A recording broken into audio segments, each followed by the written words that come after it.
Look, we're not going to sit here and dissect every single rule in the Alien role-playing game. That's not what this is about. No, we're here to talk about the feeling, that cold, creeping dread, the absolute terror of being hunted in the dark, light years from anything you could call home. This is about what it's like to play in one of the most horrifying universes ever imagined. And it all starts with this. This one line just says everything, doesn't it? It's a promise of failure. It's an apology before things even get bad. Before you even roll a single die, the game, through Ash, is telling you, hey, your chances are not good. And that's not a bug, my friend. That is the entire point.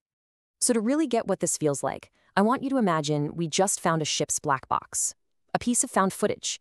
This is from the USCSS Miranda. It's just a routine job, a simple towing contract. The crew, they're just normal folks, complaining about the pay, dealing with the usual stuff. For them, it's just another day at the office, out here in the big empty. Now, before we even get to the fangs and the claws and the acid blood, your first enemy, your very first antagonist, is the setting itself.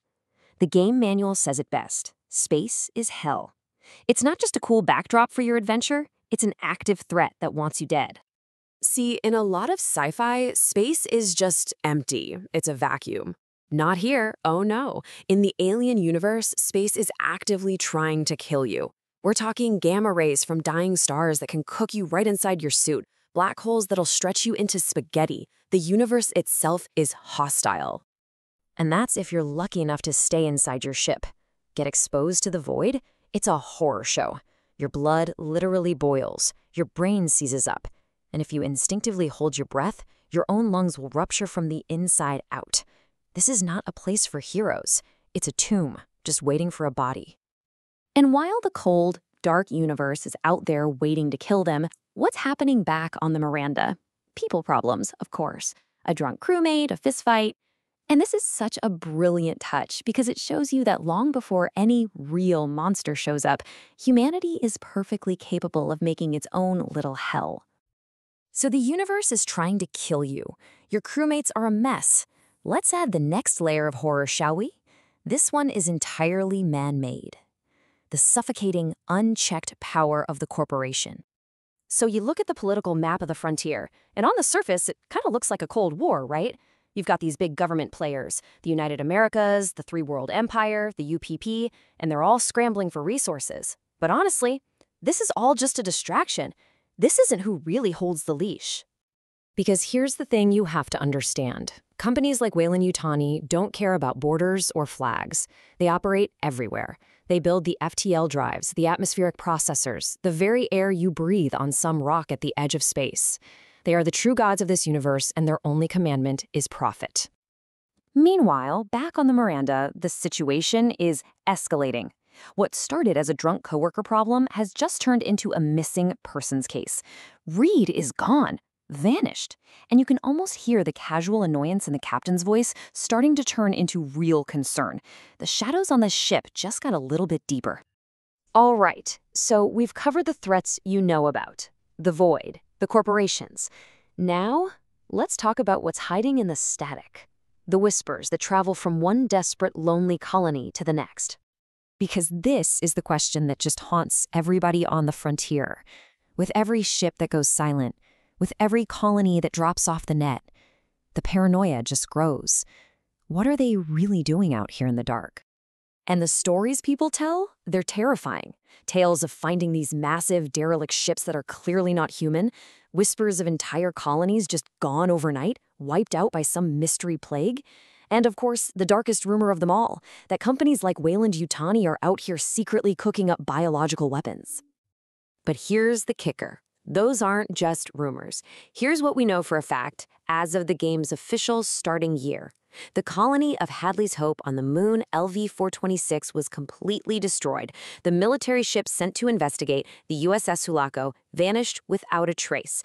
And it is confirmed that Weyland-Yutani has an obsessive, borderline religious interest in a hostile, parasitic organism from that world. The truth is always, always worse.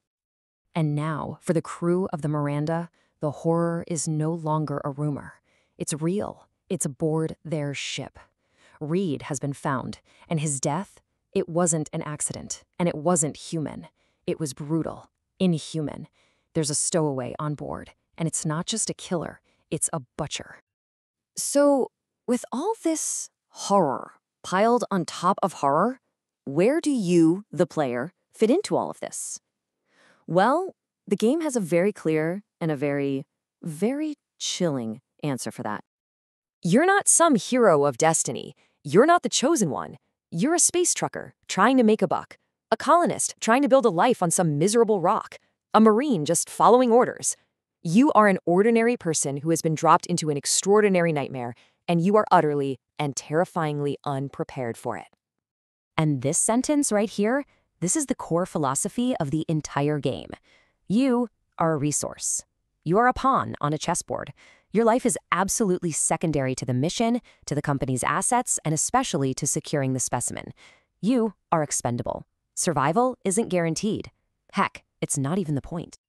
So how does the game actually make you feel that abject terror? Well, the mechanics themselves are designed to be an engine for horror. Let's talk about stress and panic. It's this vicious but kind of beautiful cycle of despair.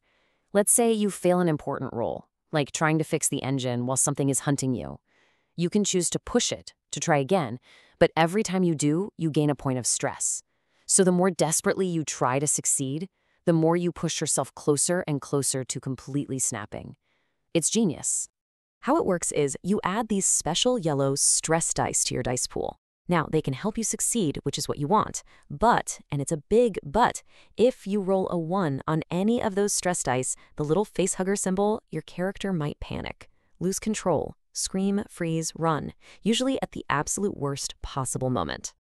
All right, so if the psychological horror of constantly being on the verge of panic doesn't break you, don't worry, the game has plenty of ways to break your body. Let's move from the mind to the meat and see how this game handles getting hurt. Getting hurt isn't just about losing a few hit points. No way. When your health drops to 0, you are officially broken, and you have to roll on the critical injury table. The results are, well, they're specific, they're gruesome, and they are often fatal. We're talking a punctured lung, a ruptured jugular. This is not a game of heroic scrapes and bruises. It is a game of visceral, body-breaking horror. And for the crew of the Miranda, the end has come. The ship's log doesn't end with a resolution. It ends like this. A final, desperate transmission cut short by pure terror. A barricade that isn't going to hold. A final choked realization. And then, just silence. Because that's the experience the Alien role-playing game delivers. It's not about winning. It's about that moment. That final log entry, the creature in the vents, the screaming motion tracker getting closer and closer. It's waiting for you, out there in the dark. The only question left is, what will you do when it finds you?